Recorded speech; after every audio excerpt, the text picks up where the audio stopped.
வணக்கம், welcome to easy English channel. Easy English சேனலை subscribe பண்ணிக்கோங்க, பெல் பட்டனை ப்ரெஸ் பண்ணி வச்சுக்கோங்க. வாங்க வீடியோக்குள்ளே போகலாம். நம்ம தமிழ் வழியில் தான் ஆங்கிலம் சொல்லி கொடுத்துட்டு இருக்கோம், அது உங்களுக்கு நல்லாவே தெரியும். வாங்க, இன்னைக்கு நம்ம பார்க்க போகிறது சிம்பிள் ப்ரெசன்ட் டென்ஸில் ஏற்கனவே first use, second use, third use, fourth use வரையும் பார்த்துட்டோம். இன்னைக்கு நம்ம பார்க்க போகிறது ஃபிஃப்த் யூஸ். யாருமே இந்த மாதிரி இத்தனை யூசஸ் இருக்குன்னே முதல்ல சொல்ல மாட்டாங்க. ஃபர்ஸ்ட் யூஸை மட்டும் டெய்லி செய்யக்கூடிய செயல்களுக்கு ஃபர்ஸ்ட் நம்ம வந்து சிம்பிள் ப்ரெசன்ட் டென்ஸை பயன்படுத்திக்கலாம் அப்படின்னு சொல்லிட்டு போயிடுவாங்க. நம்ம சேனலில் ஒரு டென்ஸுக்கும் எத்தனை யூசேஜ் இருக்குது, எந்த மாதிரி சுச்சுவேஷன்லாம் இதை பயன்படுத்தலாம் அப்படிங்கிறத நம்ம டீட்டெயில்டாக பார்த்துக்கிட்டு இருக்கோம். இன்னைக்கு நம்ம பார்க்க போகிறது சிம்பிள் ப்ரெசன்ட் டென்ஸில் ஃபிஃப்த் யூஸ் தான் பார்க்க போகிறோம். ஓகேங்களா?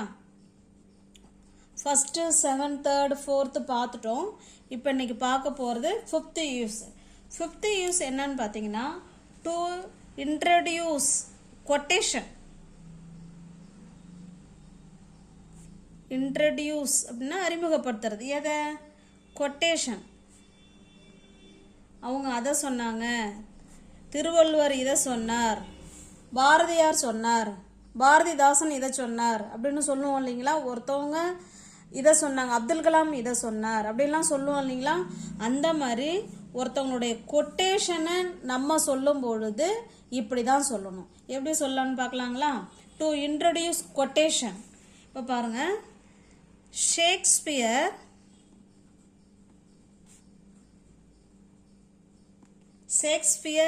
சேஸ். என்ன சொல்றார் Shakespeare? Says, all the world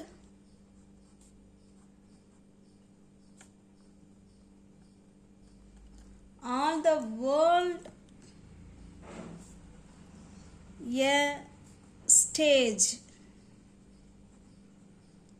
உலகமே ஒரு நாடக மேடைன்னு சொல்றாரு. யாரு? Shakespeare. All the world is a stage.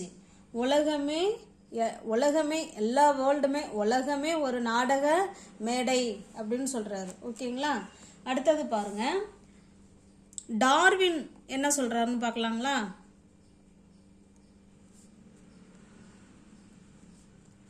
Darwin chase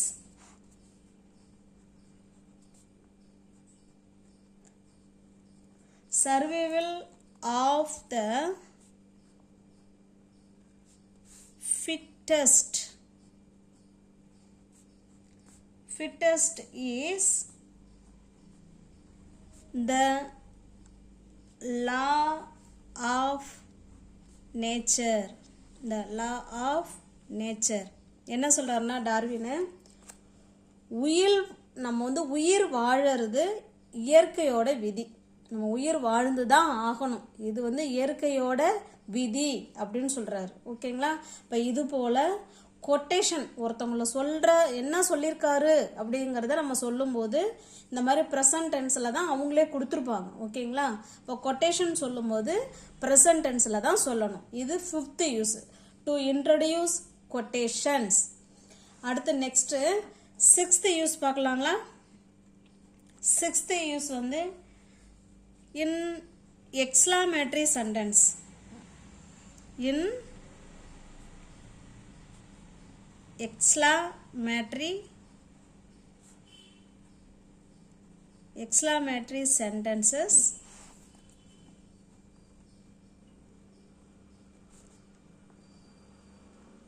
used with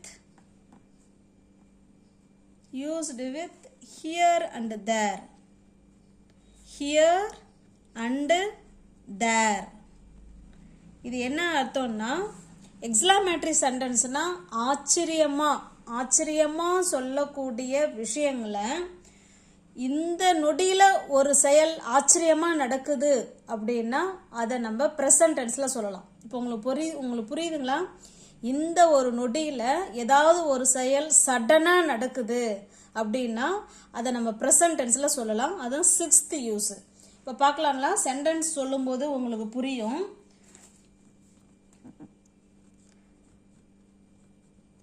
Here comes your friend. ஏன்னா நம்ம ஃப்ரெண்டு வருவாங்கன்னே நமக்கு தெரியாது. நம்ம இயல்பாக நம்ம 2 பேரும் வேறு கூட பேசிக்கிட்டு இருப்போம். அப்போ அவங்க சொல்லுவாங்க, அங்கே பேர் உன் ஃப்ரெண்டு சொல்லுவாங்க இல்லையா, அங்கே பேர் உங்கள் ஃப்ரெண்டு வராங்க. அதுதாங்க இது. ஆச்சரியமாக அந்த நொடியில் சடனாக திடீர்னு எதிர்பார்க்காம நடக்கிற நிகழ்வுகள் அத்தனையுமே ப்ரெசன்ட் டென்ஸில் சொல்லலாம். ஹியர் கம்ஸ் யுவர் ஃப்ரெண்டு, இங்கே பாரு உன் ஃப்ரெண்டு வந்துட்டு இருக்காங்க, வர்றாங்க அப்படின்னு சொல்லுவோம் இல்லைங்களா, அதுதான் ஹியர் கம்ஸ் யுவர் ஃப்ரெண்டு. வேற என்ன சொல்லாங்க? there goes the bus, there goes the bus. இப்போ அந்த பஸ்ஸு போயிடுச்சு, நம்ம பஸ் ஸ்டாண்டில் போய் அந்த பஸ்ஸு போயிடுச்சா அப்படின்னு சொல்லி, இப்போ வந்து திருச்சி பஸ்ஸுன்னே வச்சுக்கோங்களேன், திருச்சி பஸ்ஸு போயிடுச்சா, பாலாஜி பஸ்ஸு போயிடுச்சா அப்படிம்போம். அப்போ சொல்லுவாங்க, அங்கே பாருங்க இப்போ தான் போகுது, there goes the bus, அங்கே பாரு போகுது bus, there goes the bus. ஆச்சரியக்குறி எக்ஸ்க்ளமேட்டரி சென்டென்ஸ்னாலே நம்ம லாஸ்ட்டில் ஆச்சரியக்குறி வைக்கணும். there goes the bus, அங்கே பாரு பஸ்ஸு போகுது. ஓகேங்களா? அடுத்து என்ன சொல்லலாம்? here he comes, here he comes, இங்கே வராரு பாரு அவர் இங்கே வராரு, அவர் அங்கே இங்கே வராரு அப்படின்னு சொல்லுவோம் இல்லைங்களா, அதுதான் here he comes. வேற பாருங்க, இப்போ நம்ம போயிட்டே இருப்போம், இப்போ காரில் போகிறோம் இல்லை ட்ரெயினில் போகிறோன்னா லுக் அவுட்டு, வெளியே பாரு, வெளியே பாரு, பார்த்து என்ன சொல்கிறோம்? Here it falls, here it falls, இங்கே பாரு ஒரு ஃபால்ஸ் இருக்கு சொல்கிறோம் இல்லைங்களா. லுக் அவுட்டு, லுக் அவுட் வெளியே பாரு, ஹியர் இட் ஃபால்ஸ் ஆச்சரியமாக சொல்லுவோம் பாருங்க, அதுதான் இது. அப்போ exclamatory sentences used with here and there, இங்கே பாரு, அங்கே நடக்குது, அங்கே பாரு, ஒரு நொடியில் இங்கே அங்கே இந்த மாதிரி சென்டென்ஸ் வச்சு பேசுறதுக்கு கண்டிப்பாக ப்ரெசன்ட் டென்ஸ் பயன்படுத்தலாங்க. ஹியர் கம்ஸ் யுவர் ஃப்ரெண்டு, இங்கே பாரு உன் ஃப்ரெண்டு வர்றாரு. தேர் கோஸ் த பஸ், அங்கே பாரு அந்த பஸ்ஸு போகுது. ஹியர் ஹீ கம்ஸ், அவர் இங்கே வர்றாரு. லுக் அவுட் வெளியே பாரு. ஹியர் இட் ஃபால்ஸ், அங்கே பாரு ஃபால்ஸ் இருக்குது அப்படின்னு நம்ம ஆச்சரியமாக பார்ப்போம் இல்லைங்களா, அதுதான். ஓகேங்களா? இப்போ இன்னுமே சொல்லலாம், என்ன சொல்லலாம்? இப்போ நிலா அழகாக இருக்குன்னு வச்சிங்களேன், அப்போ நம்ம சொல்லலாம்ல, லுக் அட் த மூன், ஆச்சரியமாக சொல்லலாம். லுக் அட் த மூன், அங்கே பாரு மூனை பாரு எவ்வளோ அழகாக இருக்குது சொல்லலாம் இல்லைங்களா. இப்போ இதுதான் வந்து 6th யூஸ். உங்களுக்கு புரியுதுங்களா? இப்போ பாருங்கள், 5th use to introduce quotation. கொட்டேஷன்னா திருவள்ளுவர் அதை சொன்னார், பாரதியார் இதை சொன்னார், பாரதிதாசன் சொன்னார், இப்படிலாம் சொல்லுவோம் இல்லைங்களா, அதுதான் கொட்டேஷன். அப்போ இன்ட்ரடியூஸ் கொட்டேஷனுக்கு ப்ரெசன்ட் சிம்பிள் ப்ரெசன்ட் டென்ஸாக பயன்படுத்தலாம் 5th யூஸாக. 6th யூஸ் பாருங்க, in exclamatory sentences used with here and there. ஆச்சரியமாக ஒரு செயல் ஒரு நொடியில் இப்போ உடனே நடக்குது அப்படின்னா அதை நம்ம சிம்பிள் ப்ரெசன்ட் டென்ஸில் சொல்லலாம். ஓகேங்களா? அடுத்ததாக பார்க்கலாம் 7th யூஸ். 7th யூஸ் பாருங்க, ரன்னிங் கமெண்டரிஸ். ரன்னிங் கமெண்டரிஸ்,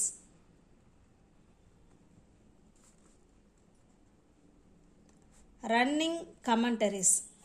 கேம்ஸ்லலாம் இதை கேம்ஸ் எல்லாமே இப்போ அங்கே பேசுகிறது எல்லாமே ப்ரெசன்ட் டென்ஸில் தான் பேசுவாங்க. ஓகேங்களா? இப்போ நம்ம சென்டென்ஸ் பார்க்கலாம். He kicks the ball. He kicks the ball. அவர் பாலை உதைச்சார்னா அப்போ தான் உதைக்கிறார். ஓகேங்களா? He kicks the ball. அவர் பாலை உதைக்கிறார். He kicks the ball. Next என்ன சொல்லலாம்? The ball goes. போகுது. எங்கே போகுது? The past the gallery. The past the gallery. அந்த வேலியை தாண்டி போகுது பால் அப்படின்னு சொல்கிறோம். ஓகேங்களா?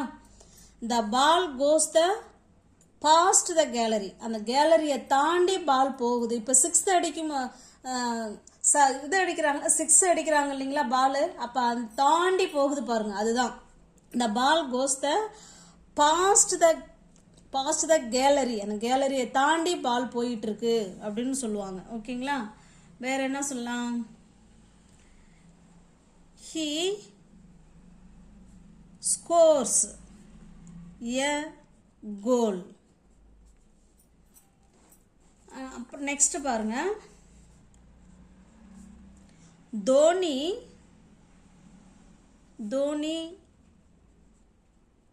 takes 1 century runs. அப்படின்னா என்னங்க அர்த்தம்? தோனி வந்து சதம் அடிச்சாரு, ஒரு சதம் அடிச்சிருக்கிறாருன்னு சொல்லுவோம் இல்லைங்களா, அதுதான் Dhoni takes on century runs. இந்த மாதிரி ரன்னிங் கமாண்டரிஸ் கொடுக்கறதுக்கு சிம்பிள் ப்ரெசன்ட் டென்ஸை நம்ம ஈஸியாக பயன்படுத்தலாம். ஓகேங்களா? அதோடு இல்லாமல் இப்படியும் சொல்லலாம், டேர்ன் லெஃப்ட். ஏன்னா இப்போ தான் அந்த நிகழ்வு நடக்குது, அப்போ இதுக்கும் சொல்லலாம். அதாவது இப்போ நடக்க போகிற நிகழ்வுக்கு நம்ம கமாண்ட் கொடுக்குறோம், இப்படி போங்க அப்படி செய்யுங்கன்னு சொல்கிறோம் இல்லைங்களா, அந்த மாதிரி turn left at the next கார்னரில் போய் டேர்ன் பண்ணுங்க சொல்லுவோம் இல்லைங்களா. இப்போ ஒருத்தவங்க வழிக்கு தெரியல, அந்த ஸ்ட்ரீட்டுக்கு எப்படி போகிறதுன்னு கேட்குறாங்கன்னா டேர்ன் லெஃப்ட் எடுங்க. எங்கே போய்? அந்த கார்னரில் போய் நீங்கள் லெஃப்ட் எடுத்தீங்கன்னா அந்த வீடு வந்துடும். இப்போ சொல்லுவோம் இல்லைங்களா, இந்த மாதிரி சூழல்லையும் நம்ம ப்ரெசன்ட் டென்ஸை பயன்படுத்தலாம். நெக்ஸ்ட் பாருங்க, இப்போ நம்ம பார்க்கறது லாஸ்ட் யூஸ், 8th யூஸ் தான் நம்ம பார்க்குறோம். வீவ்டு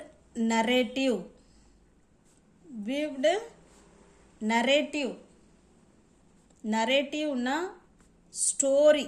வீவ்டு நரேட்டிவ்னா தொடர்ந்து நம்ம பார்க்குற நிகழ்வு அப்படியே அடுத்தடுத்து சொல்லிக்கிட்டே வர்றது தான் வீவ்டு நரேட்டிவ். இப்போ நான் சொல்கிறேன் பாருங்கள், அப்போ உங்களுக்கு புரியும். இப்போ நம்ம ஊருக்கு போகிறோம், பஸ்ஸை விட்டு இறங்குறோம். நான் பஸ்ஸை விட்டு இறங்குனானா அங்கே ஒருத்தவங்க சண்டை போட்டுக்கிட்டு இருந்தாங்களா, ஒருத்தவங்க வந்து ஐஸ் விற்றுக்கிட்டு இருந்தாங்களா, ஒருத்தவங்க பலூன் விற்றுட்டு இருந்தாங்க, அங்கே 2 பேர் பேசிக்கிட்டு இருந்தாங்க. அப்புறம் ஒரு ஆட்டோ வந்துச்சு, அப்புறமா தான் நான் அந்த ஆட்டோவை பிடிச்சி வந்தேன். இப்படிலாம் நம்மளுடைய கதையை நம்ம அப்படியே சொல்லுவோம் இல்லைங்களா, இதுதான் நரேட்டிவ் ஸ்டோரி. இப்போ எப்படி சொல்லலாம்? I got off the bus.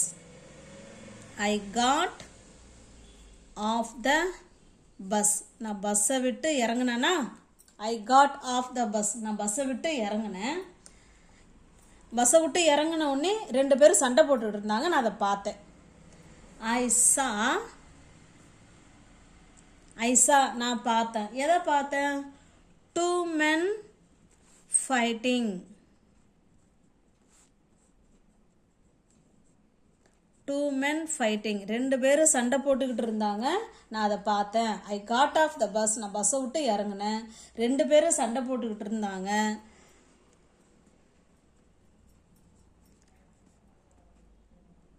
Suddenly. Next பாருங்க, 2 பேர் சண்டை பிடிச்சிட்டு இருந்தாங்க. எ லேடி ஒரு வந்து லேடி சேல்ஸ் என்ன வித்துட்டு இருந்தாங்க? சம்திங்ஸ் கொஞ்சம் பொருள் அவங்க வச்சு வித்துக்கிட்டு இருந்தாங்க. A lady sells some things, கொஞ்சம் அவங்க பொருள் வச்சு வித்துக்கிட்டு இருந்தாங்க. A few members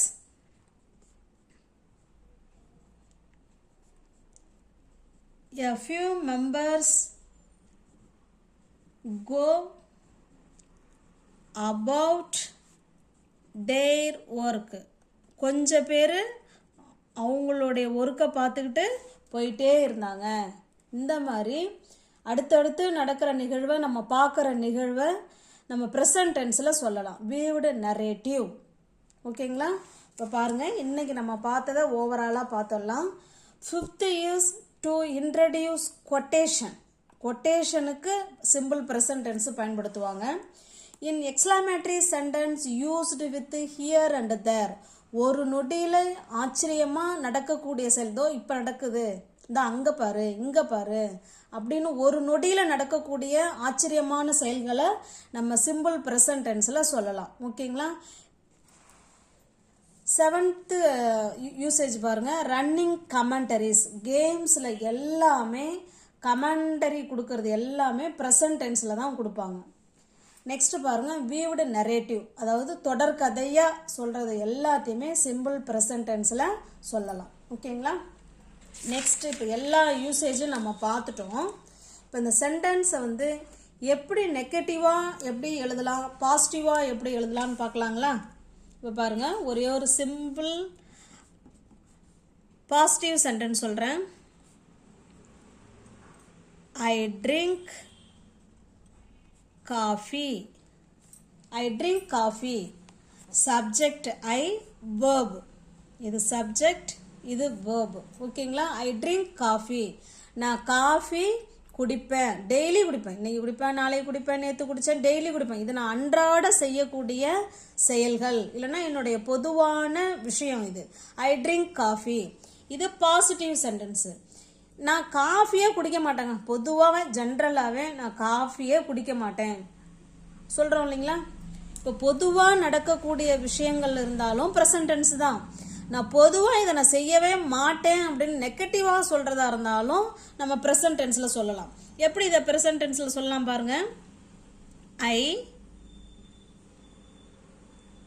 don't drink coffee. நான் காஃபி குடிக்க மாட்டேன். ஐ டோன்ட் ட்ரிங்க் காஃபி. ஓகேங்களா? பாசிட்டிவ் சென்டென்ஸ்னா ஃபர்ஸ்ட் சப்ஜெக்ட், அப்புறம் பேஸ் ஃபார்ம் ஆஃப் verb 1, சில இடங்களில் எஸ்ஸு இல்லை இஎஸ்ஸு இல்லை ஐஇஎஸ் சேர்க்குற மாதிரி இருக்கும். ஓகேங்களா? சில சப்ஜெக்ட்டுக்கு வேர்ப் மட்டும் வரும், சில சப்ஜெக்ட் வந்தால் எஸ்ஸு இஎஸ்ஸு ஐஇஎஸ் வரும். நம்ம ஏற்கனவே பார்த்துருக்கோம் இல்லைங்களா? அதுதான் இது. கூட எக்ஸ்டென்ஷன், இது வந்து பாசிட்டிவ் சென்டென்ஸ். இது நெகட்டிவ் சென்டென்ஸாக இருந்தால் சப்ஜெக்ட். ஓகேங்களா? இது கொஞ்சம் மாறும், இதை நான் சொல்லிடுறேன். ஐ, வி, யூ, தே, இவங்களுக்கெல்லாம் do not போடணும். இதை தான் நம்ம சுருக்கமாக don't அப்படின்னு சொல்கிறோம். ஓகேங்களா? don't plus base form of verb 1. ஓகேங்களா? ஐ, வி, யூ, தேக்கு do not சேர்க்கலாம், இல்லைன்னா don't, ரெண்டுமே ஒன்று தான். I don't, we don't, you don't, they don't, verb சேர்த்துக்கிறோம். ஓகேங்களா? நெக்ஸ்ட் பாருங்க, he, she, it, இவங்கெல்லாம் சப்ஜெக்டாக வரும்போது does plus not, இதுதான் doesn't. சொல்லுங்க, இதுதான் என்ன சொல்லுவாங்க? doesn't. ஓகேங்களா? doesn't. இது கூட verb 1 தான். இது கூட எஸ்ஓ இஎஸ்ஓ சேர்க்கக்கூடாது, ஏன்னா அதுக்கு பதிலாக அங்கே டஸ் வந்துருச்சு. ஓகேங்களா? இப்போ பாருங்கள், இப்போ நம்ம நாளைக்கு இதை எப்படி விரிவாக நம்ம பார்க்கலாங்கிறத பார்க்கலாம். இன்றைக்கி இதோட போதும். இப்போ நெகட்டிவ்ஸ் பாசிட்டிவ் சென்டென்ஸாக இருந்தால் நாட்டு வராதுங்க. ஐ ட்ரிங்க் காஃபி, நான் காஃபி குடிப்பேன், பொதுவாகவே நான் காஃபி குடிப்பேன். ஐ டோன்ட் ட்ரிங்க் காஃபி, இதுதான் நெகட்டிவ் சென்டென்ஸ், ஏன்னா டூ ப்ளஸ் நாட் வந்திருக்குங்க. நான் குடிக்கவே மாட்டேன் காஃபி, நான் குடிக்கவே மாட்டேங்க. I don't drink coffee. Subject present டென்ஸோட ஸ்ட்ரக்சர் வந்து subject, base form of verb 1, அதில் எஸ்ஸு இஎஸ்ஸு ஐஇஎஸ்ஸு இந்த மாதிரி சேர்த்துட்டு நம்ம எக்ஸ்டென்ஷன் எது வேணாலும் சேர்த்துக்கலாம். இப்போ நெகட்டிவ் பாருங்கள், சப்ஜெக்டு ஐ, வி, யூ, தே இவங்கெல்லாம் வந்தாங்கன்னா டோன்ட் சேர்க்கணுங்க. டோன்ட். ஹீ, ஷீ, இட்டு வந்தாங்கன்னா doesn't. He doesn't, she doesn't, it doesn't. ஓகேங்களா? இதை நாளைக்கு நம்ம விரிவாக பார்க்கலாம். இன்னுமே பாசிட்டிவ் சென்டென்ஸ் நெகட்டிவ் சென்டென்ஸை நாளைக்கு இன்னும் விரிவாக பார்க்கலாம். நியூ வியூவர்ஸ் சேனலை பார்த்தீங்கன்னா ஃப்ரெண்ட்ஸ் கொஞ்சம் சப்ஸ்கிரைப் பண்ணி வச்சுக்கோங்க. அப்போ தான் வீடியோ உங்களை தேடி வரும். நீங்கள் வீடியோ போட்ட உடனே உங்களால் பார்க்க முடியும். ஓகேங்களா? தொடர்ந்து வீடியோ வந்து ஃபாலோ பண்ணுங்கள். உங்களால் இங்கிலீஷ் நல்லா புரிஞ்சுக்கிட்டு பேச முடியும். தேங்க்யூ.